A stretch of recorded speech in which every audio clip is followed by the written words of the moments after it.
Declare کیا ہے، لیکن ان علاقوں کو ہولڈ کرنے کے لیے اور پھر بلڈ کرنے کے لیے جو کام کرنا تھا، جو حکومت نے گورننس کا سٹرکچر دینا تھا ان علاقوں میں، اس میں حکومت فیڈرل بھی اور صوبائی بھی جو ان کے اتحادی ہیں اس وقت تک مکمل طور پر ناکام ہے، اور جو انٹیلیجنس فیلئر ہے اسے بھی ابھی تک یہ حکومت کسی بھی طرح حل نہیں کر پائی. تو ایک تو ہمارا اختلاف ان سے یہ ہے کہ یہ صرف ملٹری مین سے اس جنگ کو لڑ رہے ہیں، جبکہ اس کے لیے انٹیلیجنس مین، اس کے لیے لا انفورسمنٹ اور سویلین طریقے سے لڑنا پڑے گا. صرف ایک پوائنٹ ہے، یہ اختلافات چلتے رہے ہیں، ہوتے رہے ہیں. آج ایک موقع تھا جب سب مل کے بیٹھ گئے تھے، آپ کی پارٹی شامل تھی اس کانسٹیٹیوشنل کمیٹی میں، ان کو باقاعدہ ریپرزینٹیشن ملی تھی، میاں صاحب کی پوری اس میں شمولیت تھی، مرضی تھی.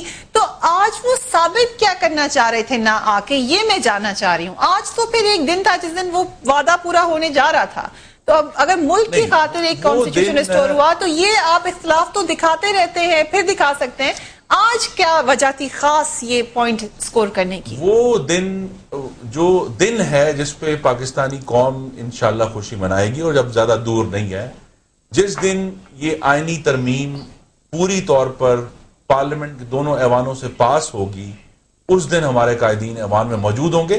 کیونکہ میں پھر کہوں گا، ہماری جو کمٹمنٹ ہے وہ پارلیمنٹ سے ہے، ہماری کمٹمنٹ آئین کی بالادستی سے ہے، ہماری کمٹمنٹ یہاں جمہور کی بالادستی سے ہے، ہماری کمٹمنٹ کسی گورنمنٹ سے یا کسی کی ذات سے نہیں ہے. تو جس دن یہ پارلیمان کے دونوں ایوان کے پاس کریں گے اور پاکستان کے عوام کا اظہار ہوگا کہ اب آخر کار ہم نے جو ڈکٹیٹرشپ ہے، مثلا میں ذاتی طور پر فریا یہ کہوں گا کہ میں جب وہ 18ویں ترمیم ہے اس کا بل پڑھتا ہوں تو مجھے سب سے زیادہ خوشی پہلے صفحے پر ہوتی ہے. اس میں لکھا گیا تھا کہ لیگل فریم ورک آرڈر بغیر کسی لافل اتھارٹی کے تھا، وائڈ ہے، اور یہ پارلیمنٹ اس کو ریپیل کرتی ہے. تو یہ جو اظہار ہے یہ اہم ہے، اور جس دن یہ باقاعدہ طور پر آئین کا حصہ بنے گا اس دن ہمارے قائدین انشاءاللہ پارلیمنٹ میں موجود ہیں. میں بخاری صاحب سے جلدی سے، کیونکہ وقفے پہ جانا ہے، پھر میں آپ سے مزید تفصیلاً پوچھوں گی، لیکن مختصراً مجھے بتا دیجئے کہ آپ کس طریقے سے دیکھتے ہیں آج کے پورے دن کی ڈیولپمنٹ کو، اور وہی باتیں جیسے ملیٹنسی کے چیلنج کے بارے میں بھی لوگوں نے کہا، کیا واقعی آپ سمجھتے ہیں کہ ڈیلے ہو گئے تمام مسائل کیونکہ ان معاملات میں بہت الجھ گئی حکومت؟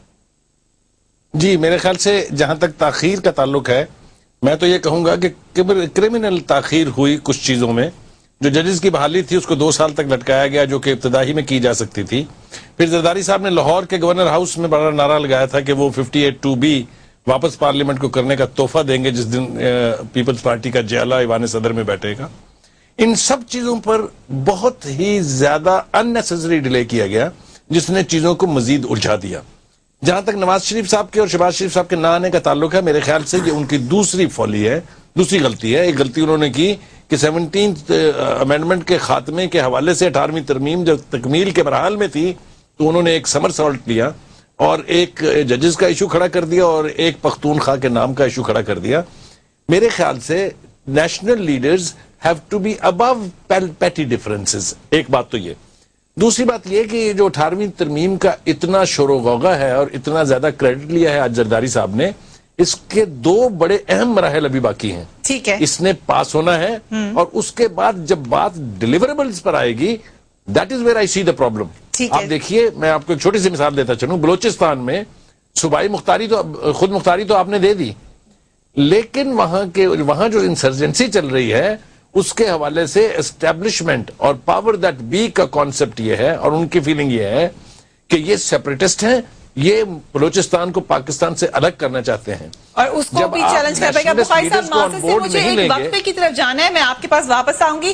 صاحب کے کہنے کے مطابق بلا شبہ خوشی کی خبر تو تھی، مگر جو سیاست کھیلی جا رہی ہے ان تمام مسائل پہ، اس کی وجہ سے شاید جو ریل پرابلمز ہیں اس کو نظر انداز کیا جا رہا ہے. ان کو دیکھنا بہت ضروری ہے. عوامی مسائل وہیں پر موجود ہیں، ملیٹنسی کا مسئلہ کھڑا ہوا ہے، اور جیسے بلوچستان پیکج کی بھی جب بات کی جاتی ہے تو وہاں پہ انسرجنسی کا مسئلہ موجود ہے. تمام مسائل کو کون دیکھے گا؟ ہم خوشیاں تو منا رہے ہیں، لیکن کیا واقعی یہ وقت خوشیاں منانے کا؟ ہم اس پہ مزید بات کریں گے. دیکھتے رہے اسلام آباد سے. بلا شبہ تاریخ میں یہ بات یاد رکھی جائے گی کہ پیپلز پارٹی نے ہی پاکستان کو اپنا آئین دیا تھا، 1973 کا آئین دیا تھا، اور یہ بات بارہا پیپلز پارٹی کی طرف سے بھی ہم سنتے ہیں کہ اس آئین کو ریسٹور کرنے کا کریڈٹ بھی پاکستان پیپلز پارٹی کے پاس ہے، مگر مسائل پاکستان کے اس وقت اتنے شدید ہیں اور بدرجہ اتم موجود ہیں۔ ہم اسی پہ بات کرے تھے، بخاری صاحب کے پاس واپس چلوں گی۔ بخاری صاحب، ایک تو آپ نے لسٹ بتائی جو پرابلمز ویسے موجود ہیں، اس کے بعد صدر صاحب کی اپنی پرابلمز، جس میں سوئس کیسز کا معاملہ ہو یا اٹارنی جنرل والا مسئلہ ہو اور قسم کے سکینڈلز ہوں، وہ پرابلمز کدھر موجود ہیں؟ کیا ان پر کوئی اثر پڑے گا اس آج کے واقعات کا؟ کیا لوگوں کے کرٹکس کے مسائل جو ہیں یا ان کی شکایات ہیں وہ دھیمی ہو جائیں گی یا دوبارہ ہم کسی ٹسل کی طرف جاتے ہوئے دیکھ رہے ہیں؟ پہلی بات تو یہ ہے کہ جتنے کنٹروورشل صدر صاحب رہے ہیں، آج اپنی تقریر میں انہیں رائزنگ ابو بورڈ انہیں ایک تو یہ کہنا چاہیے تھا کہ وہ عدالتوں سے مقدمات کا سامنا کرنے کے لیے تیار ہیں، لیکن یہ میرے خیال سے ان سے it was asking for too much, مگر انہیں اس کی طرف اشارہ ضرور کرنا چاہیے تھا، بیکاز کوئی شخص قوم کو لیڈ نہیں کر سکتا جب تک وہ اپنی ذات کو عوام کے احتساب کے لیے پیش نہ کرے۔ دوسری بات یہ کہ ان کی پارٹیز کی جو فیلنگز ہیں وہ بھی انارمس ہیں، وہ بھی کوئی ایک آدھ نہیں ہے۔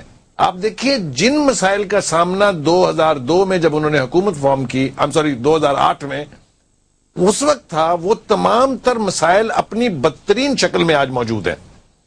بجلی، آٹا، پانی، کوئی کرائسس جس کا عام آدمی سے تعلق ہے وہ اور زیادہ گہرا اور شدید ہوا ہے، کہیں کوئی ریلیف نہیں ہے۔ انکم سپورٹس پروگرام کے تحت جس کا اتنا بڑا دعویٰ کیا جاتا ہے، وہ صرف پیپلز پارٹی کے ایم این ایز اور ایم پی ایز کی ریکمینڈڈ لوگوں کو پہنچ رہا ہے، گراس روٹ لیول پر لوگوں کو نہیں جا رہا ہے، اس لیے اس کو ایک ایسا پروگرام قرار دینا جس سے پورے پاکستان کے لوگ مستفید ہو رہے ہوں، یہ کوئی ماننے کے لیے تیار نہیں ہے۔ تیسری بات، انٹرنیشنل افیئرز کے حوالے سے زرداری صاحب نے کچھ مناسب نہیں سمجھا کہ پاکستان امریکہ تعلقات پر کوئی روشنی ڈال دیں۔ پاکستان بھارت کے تعلقات میں جو سینسٹیوٹیز ہیں، آپ کا پانی بند ہوا ہے، لوگ اس حوالے سے جنگ کی بات کر رہے ہیں۔ تھوڑی سی انہوں نے بات کی ہے بھارت کے بارے میں اپنی پاسنگ ریفرنس تھا، ان کو چاہیے تھا کہ ان مسائل کا جن کا ہمیں سامنا ہے، وی آر بینگ بیرنڈ، ہمارے ہاں پینے کے پانی کے لیے لوگ ترسیں گے، انڈیا اس کے اوپر قابض ہو کے بیٹھا ہوا ہے۔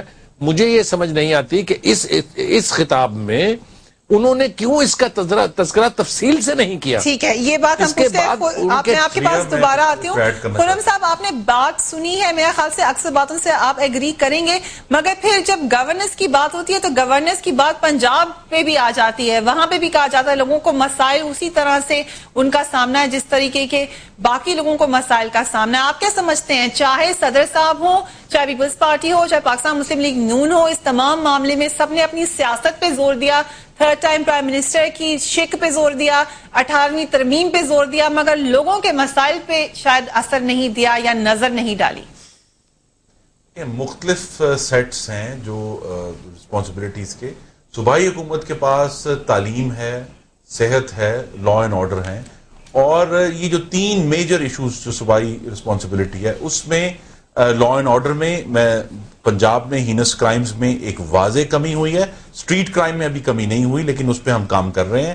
تعلیم کے معاملے میں بہت زیادہ بہتری آئی ہے، مسنگ فیسلٹیز کے حوالے سے، اسکالرشپس کے حوالے سے، ایکسیس ٹو ہائر ایجوکیشن کے حوالے سے وہ وہاں بہت بہتری آئی ہے، اور صحت کے معاملے میں ایک ریولوشن ہے کہ پنجاب کے اسپتالوں میں جو سرکاری اسپتال ہیں ان میں جو فیسلٹیز ہیں، چاہے وہ ٹیسٹنگ ہے، چاہے وہ دوائیاں ہیں، چاہے وہ اکوپمنٹ ہے، جو ٹیسٹ جو مہنگے پہلے لوگوں کو باہر سے کرانے پڑتے تھے، اس میں تو ایک بہت بڑی تبدیلی ہے۔ 2 روپے کی روٹی جس پہ بہت کرٹیسزم ہوتا ہے، لیکن وہ بھی ایک ریولوشنری پروگرام ہے، ایک اربن پروگرام ہو، ڈاکٹرز کے ٹارچر کا معاملہ ہو، لا اینڈ آرڈر کا معاملہ ہو، بہت سی چیلنجز آپ کو بھی ابھی وہیں پہ درپیش ہیں۔ جی چیلنجز تو سامنے ہیں، لیکن میں یہ ضرور پوائنٹ آؤٹ کرنا چاہوں گا۔ ٹھیک ہے، آپ ضرور اس پہ بات کریں۔ ابھی آپ آ جائیں NWFP کی طرف سے، آپ کی حکومت نے، آپ کی پارٹی نے اتنا زور ڈالا، نام کے اوپر لڑائی کی، آخری وقت پہ تھوڑا سا کہا گیا کہ بیک ٹریک بھی کر گئے، لیکن آپ مجھے بتائیں آج جو سرحد میں ہوا ہے کوئی فرق پڑتا ہے کہ کیا نام ہو اس صوبے کا؟ کیا یہ مسئلہ اتنا اہم تھا، دوسرے مسائل زیادہ اہم نہیں تھے؟ جی وہ اہم موجود ہے، اسی لیے میں نے آپ سے دہشت گردی کا معاملہ ایک تفصیلاً ابھی 5 منٹ پہلے ڈسکس کیا۔ نام جب دیکھیں پاکستان کی تاریخ میں 63 سال تاریخ میں پہلی دفعہ ایک صوبے کا نام بدلنے جا رہا تھا، اور ہماری پارٹی